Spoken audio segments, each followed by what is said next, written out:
হামলা, ভাঙচুর ও অগ্নিসংযোগ। রংপুরে জাতীয় পার্টি ও এনসিপির পাল্টাপাল্টি মামলা।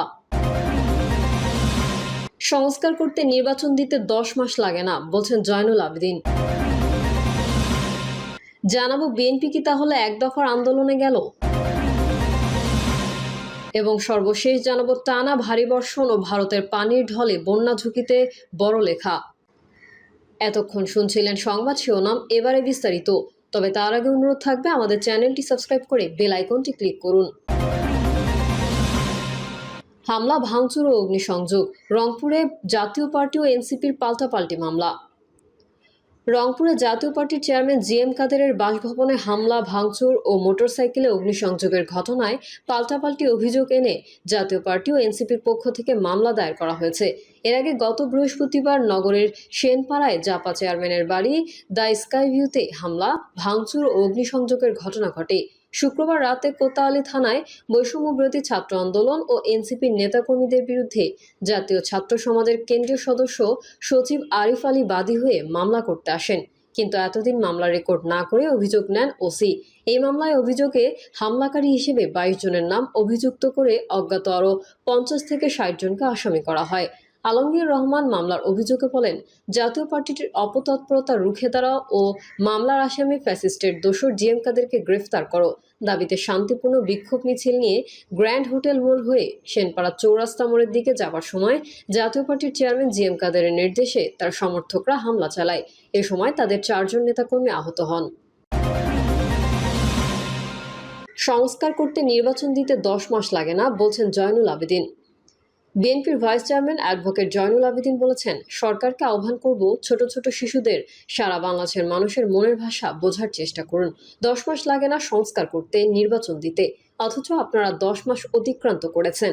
আপনাদের নেতা বলেছেন ডিসেম্বরের মধ্যেই নির্বাচন, এর মধ্যে নির্বাচন দিয়ে সম্মানের সঙ্গে চলে যাবেন, আমরা সবাই সহযোগিতা করব। জয়নুল আবেদিন বলেন, ফ্যাসিস্ট সরকার চেয়েছিল জিয়াউর রহমানকে সকলের অন্তর থেকে মুছে ফেলতে, কিন্তু মানুষের মন থেকে তাকে মুছে ফেলা যায় না। তিনি মানুষের অন্তরে গেঁথে আছেন। এই কারণ আছে কয়েকটা। তিনি বাংলাদেশকে ভালোবাসেন বলেই স্বাধীনতা ঘোষণা করেছিলেন, যুদ্ধ করেছিলেন। বাংলাদেশ তলাবিহীন ঝুড়িতে পরিণত হয়েছিল, এতে তিনি আঘাত পেয়েছিলেন। বিএনপি কি তাহলে এক দফার আন্দোলনে গেল? দেশের শাসন ক্ষমতা অন্তর্বর্তী সরকার, কিন্তু ঢাকা শহরের সড়কে শাসন করে কখনো বিএনপি, কখনো জাতীয় নাগরিক পার্টি, কখনো জামাত ইসলামী কিংবা অন্য কোনো দল। গত বুধবার নয়াপল্টনে দলীয় কার্যালয়ের সামনে তারুণ্যের সমাবেশে 15 লাখ লোক সমাগমের ঘোষণা দিয়েছিল বিএনপি, কিন্তু সাপ্তাহিক কর্মদিবসে 15 লাখ লোক সমাগম যে আরও কত লাখ লোকের অবর্ণীয় ভোগান্তি ডেকে আনতে পারে সেটা তাদের মাথায় ছিল বলে মনে হয় না। তারা মানিক মিয়া এভিনিউ কিংবা প্যারেড গ্রাউন্ডেও তারুণ্যের সমাবেশটি করতে পারত, তাদের নগরবাসীর দুর্ভোগ অনেক কম হতো। এ বিষয়ে বিএনপির এক কেন্দ্রীয় নেতা দৃষ্টি আকর্ষণ করলে তিনি কৈফিয়তের সুরে বলেন, তারা ডিএমপিকে 15 লাখ লোকের উপস্থিতির কথা জানিয়ে চিঠি দিয়েছিল, কিন্তু তাদের পক্ষ থেকে কোনো বিকল্প স্থান কিংবা সময়ের কথা জানানো হয়নি। তার দাবি, আওয়ামী লীগ আমলে ডিএমপিকে সমাবেশ করার জন্য চিঠি দিলে কমিশনার না হলেও তার নিচের কর্মকর্তারা কথা বলতেন। অন্তর্বর্তী সরকারের ডিএমপি পুরোপুরি নীরব। বুধবার সকালে শাহবাগে জামায়াতে ইসলামীও একটি সমাবেশ করে তাদের দলীয় নেতা এটিএম আজহারুল ইসলামের মুক্তি উপলক্ষে। সেটির প্রভাব পড়ে সকালের যানজটে। পরে বিএনপি সমাবেশের কারণে সেই যানজট তীব্র আকার ধারণ করে। সন্ধ্যার পর ঢাকার বেশিরভাগ সড়ক স্থবির হয়ে পড়ে। সমস্যা হলো, যারা জনগণের কল্যাণের কথা বলে রাজনীতি করেন তারা তাদের সমস্যা নিয়ে কম ভাবেন। বুধবার তারুণ্যের সমাবেশ থেকে বিএনপির ভারপ্রাপ্ত চেয়ারম্যান তারেক রহমান যে ঘোষণা দিয়েছেন ডিসেম্বরের মধ্যে নির্বাচন দিতেই হবে, সেটা সরকারের জন্য কঠিন বার্তা বলেই মনে হয়। কোনো রাজনৈতিক বিশ্লেষক তার এই ঘোষণাকে বিএনপির এক দফা দাবি বলে অভিহিত করেছেন। তারেক রহমান নির্বাচনের বিষয়ে সরকারের আন্তরিকতা নিয়েও সংশয় প্রকাশ করেছেন। বলেছেন, সংস্কারের নামে সরকার অযথা সময় ক্ষেপণ করছে এবং সরকারের ভেতরে ও বাইরে কারো কারো ভিন্ন উদ্দেশ্য আছে। নির্বাচন কমিশনের গ্যাজেট বিজ্ঞপ্তির পরেও ঢাকা দক্ষিণ সিটি কর্পোরেশনের মেয়র পদে বিএনপির প্রার্থী ইশরাক হোসেনকে শপথ না পড়ানোর উষ্মা প্রকাশ করে তারেক রহমান বলেন, যারা আইনের প্রতি শ্রদ্ধা দেখায় না, যারা আদালতের নির্দেশকে অবজ্ঞা করে, তাদের কাছ থেকে কতটুকু সংস্কার আশা করতে পারি? এই প্রশ্নের মাধ্যমে বিএনপির দ্বিতীয় প্রধান নেতা অন্তর্বর্তী সরকারকে সরাসরি আসামির কাঠগড়ায় দাঁড় করিয়েছেন। বিএনপির চেয়ারপারসন খালেদা জিয়া, যিনি অন্তর্বর্তী সরকার আসার পর কোনো রাজনৈতিক বক্তব্য দেননি, তিনিও জিয়ার মৃত্যুবার্ষিকী উপলক্ষে আয়োজিত এক আলোচনা সভায় অভিযোগ করেছেন, এখনও গণতন্ত্রের যাত্রা পদে পদে বাধাগ্রস্ত হচ্ছে। কয়েকদিন আগে জুলাই ঐক্য নামের একটি সংগঠন শাহবাগে মার্চ ফর ইউনুস কর্মসূচি পালন করে। ওই সংগঠনের নেতারা আওয়াজ তুলেছেন, ইউনুস সরকার 5 বছর ক্ষমতায় থাকুক। সামাজিক যোগাযোগ মাধ্যমে ইউনুস সরকার 5 বছর থেকে সংস্কার কাজ সম্পন্ন করুক বলে অনেকেই আশা প্রকাশ করেছেন। এসব প্রচার বিএনপির নেতাদের সন্দেহ সংশয় বাড়িয়ে দিয়েছে। যুক্তির খাতিরে যদি ধরেও নেওয়া হয় ইউনুস সরকার 5 বছর থাকবে, সেটা কিভাবে হবে? কেউ কেউ গণভোট নেওয়ার কথা বলেছেন, কিন্তু বাংলাদেশে গণভোটের অভিজ্ঞতা সুখকর নয়। দুজন সামরিক শাসক তাদের ক্ষমতা প্রলম্বিত করার জন্য গণভোট করেছিলেন। আর 1991 সালে রাষ্ট্রপতি শাসিত ব্যবস্থা থেকে সংসদীয় পদ্ধতিতে ফিরে আসার জন্য যে গণভোট হয়, সেটা ছিল আনুষ্ঠানিকতা মাত্র।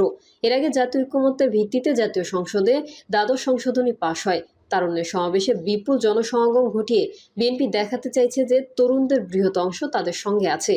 কিন্তু বিএনপির নেতাদের বুঝতে হবে, লাখ লাখ টাকা খরচ করে বড় বড় সমাবেশ করার চেয়ে সেমিনার, টিভি বিতর্ক অনেক বেশি কার্যকর। ঢাকার সমাবেশের আগের দিন বিএনপি যে তারুণ্যের রাজনৈতিক ভাবনা ও অর্থনৈতিক মুক্তি শিরোনামে যেই সেমিনারের আয়োজন করলো, সেখানে দলের বাইরের তরুণ লেখক ভাবুকেরাও কথা বলেছেন। রাজনীতি সংস্কার চাইলে কর্মসূচির ধরনও পরিবর্তন দরকার। কেবল নির্বাচনের দিন তারিখ নয়, আরও অনেক বিষয় সরকারের সঙ্গে বিএনপির নেতৃত্বের দূরত্ব তৈরি হয়েছে, আস্থার ঘাটতি দেখা দিয়েছে। বিএনপির এক নেতা অভিযোগ করেন, বিএনপি সরকারকে পুরোপুরি সমর্থন করলেও সরকার তাদের প্রতি বিমাতাসুলভ আচরণ করছেন। বিএনপির যে 3 উপদেষ্টার পদত্যাগ চাইছে, তাদের একজনকে নিয়ে প্রধান উপদেষ্টা বৈঠক করলেন, যা ছিল দুই পক্ষের জন্য অস্বস্তিকর। বিএনপি লিখিত ও মৌখিকভাবে 3 উপদেষ্টার পদত্যাগ চেয়েছে। পদত্যাগের দাবির জবাবে প্রধান উপদেষ্টা কি বলেছেন জানতে চাইলে বিএনপির ওই নেতা জানান, তিনি বলেছেন, আপনাদের কথা শুনলাম, মোটা দাগে আলোচনার ফলাফল শূন্য। দুই পক্ষই যে নিজ নিজ অবস্থানে অনড়, জাপান সফরে থাকা প্রধান উপদেষ্টার বক্তব্যে তাই স্পষ্ট। তিনি বলেছেন, একটি দল ডিসেম্বরে নির্বাচন চায়, অথচ বিএনপির এক নেতা জানালেন তাদের দলসহ 30টি দল ডিসেম্বরে নির্বাচন চাইছে। অন্যদিকে ডিসেম্বরের পর নির্বাচনের পক্ষে আছে 13টি দল। আওয়ামী লীগ সরকারের আমলে বিএনপির এক দফার আন্দোলন ছিল নির্দলীয় সরকারের অধীনে একটি অবাধ, সুষ্ঠু ও গ্রহণযোগ্য নির্বাচনের দাবিতে। আন্দোলন করতে গিয়ে দলের বহু নেতাকর্মী জেল জুলুমের শিকার হয়েছেন। আওয়ামী লীগ সরকার বিএনপির দাবি অগ্রাহ্য করে 24-এ একটি প্রহসনের নির্বাচন করলেও শেষ রক্ষা হয়নি। আগস্টে গণ অভ্যুত্থানে তাদের বিদায় নিতে হয়েছে।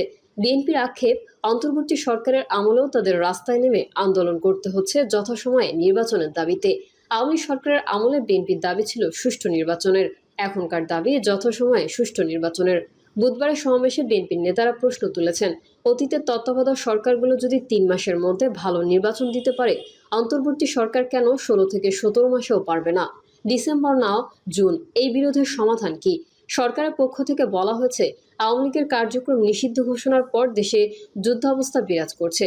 দেশের ভেতরে ও বাইরে চক্রান্তকারীরা নানাভাবে সরকারের কাজে প্রতিবন্ধকতা তৈরি করছে। সেই প্রতিবন্ধকতা দূর করার জন্য তো রাজনৈতিক দলগুলোর সঙ্গে সরকারের ভালো বোঝাপড়া থাকা দরকার ছিল। বিএনপি জানিয়ে দিয়েছে, ডিসেম্বরে নির্বাচন না হলে সরকারের প্রতি সমর্থন ধরে রাখা কঠিন হবে। এর মাধ্যমে দলটি অন্তর্বর্তী সরকারের প্রতি অনাস্থারই পূর্বাভাস দিয়েছে। ডিসেম্বরে নির্বাচন না করার পক্ষে সরকারের যুক্তি হলো, বর্তমানে আইনশৃঙ্খলা পরিস্থিতি যে অবস্থায় আছে, তাতে একটি অবাধ ও সুষ্ঠু নির্বাচন করা সম্ভব হবে না। বিএনপি মনে করে, নির্বাচন নিয়ে অনিশ্চয়তা আছে বলেই সবখানে অস্থিরতা চলছে। নির্বাচনের রোডম্যাপ ঘোষণা করতে সরকার যত দেরি করবে, পরিস্থিতি সামাল দেওয়া ততই কঠিন হবে। প্রিয় দর্শক, এই ছিল এখনকার সর্বশেষ সংবাদ। আপডেট ও সংবাদ পেতে চ্যানেলটি সাবস্ক্রাইব করে বেল আইকনটি ক্লিক করুন। কমেন্টে আপনার মতামত জানিয়ে আমাদের সাথেই থাকুন। ধন্যবাদ সবাইকে। আল্লাহ হাফেজ।